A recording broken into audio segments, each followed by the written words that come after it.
CTS 방송을 사랑하시는 성도 여러분들에게 평안이 넘쳐나시기를 기원합니다. 저는 포항 새생명교회를 담임하는 김창호 목사입니다. 저는 오늘 예수님을 만나 눈을 뜬 한 사람, 그의 이야기를 함께 나누고자 합니다.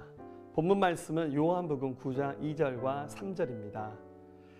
제자들이 물어 이르되 랍비여, 이 사람이 맹인으로 난 것이 누구의 죄로 인함이니까? 자기니까 그의 부모니까? 예수께서 대답하시되 이 사람이나 그 부모의 죄로 인한 것이 아니라 그에게서 하나님이 하시는 일을 나타내고자 하심이라. 오늘 주인공은 예수를 만나서 눈을 뜨는 기적을 경험하게 됩니다. 마치 운명처럼 그에게 예수님이 찾아오셨습니다. 이 사람은 날 때부터 앞을 보지 못하는 시각장애를 가진 맹인입니다. 태어날 때부터 이런 장애를 가졌다는 것은 어떤 느낌일까요? 한 번도 빛을 본 적도 없을 것이고 사랑한 사람의 얼굴을 본 적도 한 번도 없을 것입니다. 설령 장애가 있더라도 사랑하는 가족의 사랑과 지지를 받으면서 성장한 사람이라면 얼마든지 이겨내고 극복한 삶이 되었을 것입니다. 그러나 오늘의 주인공은 부모의 따뜻한 사랑을 받으면서 성장한 사람처럼 보이지는 않습니다. 해가 뜨면 그저 길에 나와서 자리를 깔고 앉아서 구걸을 하면서 하루하루를 연명하는 삶을 살았습니다. 예수님과 동행했던 제자들이 예수님께 묻습니다. 예수님, 누구의 죄 때문입니까? 맹인으로 난 것이 자기 죄입니까? 부모의 죄입니까? 이런 질문을 잘못된 전제에 오류라고 합니다. 이미 당시의 사람들은 보편적으로 가졌던 심각한 고정관념을 근거로 물었던 겁니다. 어떤 사람이 어려움을 겪고 고난을 당하는 것을 모두 죄 때문이라고 하는 편견이죠. 고난과 어려움을 당해 주님이 그것을 통해서 어떤 일을 하실지 우리는 알 수 없습니다. 예수님은 제자들의 질문에 명쾌하게 답을 주셨습니다. 바로 요한복음 9장 3절이죠.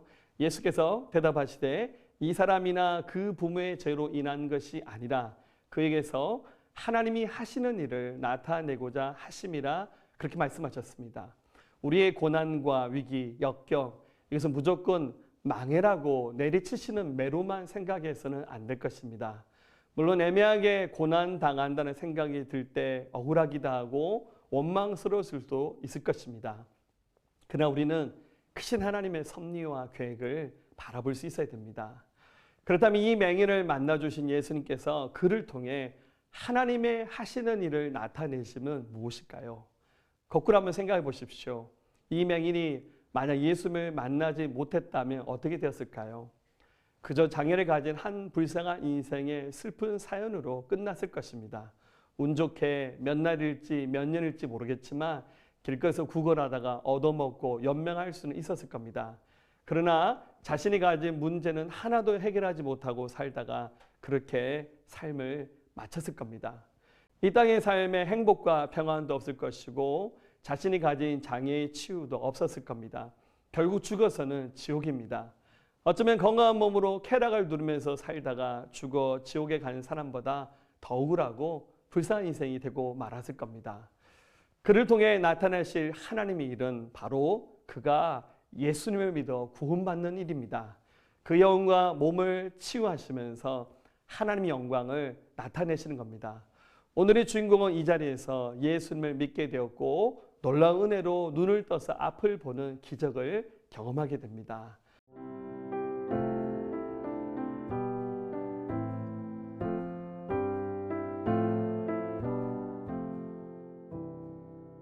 나는 다 한다, 나는 다 본다, 나도 다 해봤다라는 식의 교만을 버리고 겸손히 자신의 한계를 인정하고 죄인됨을 고백하는 사람들은 이 사람처럼 은혜의 주인공이 될 수도 있습니다.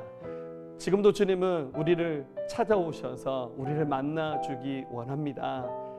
주님을 만나는 기적의 주인공이 되시기를 우리 주님의 이름으로 축복합니다.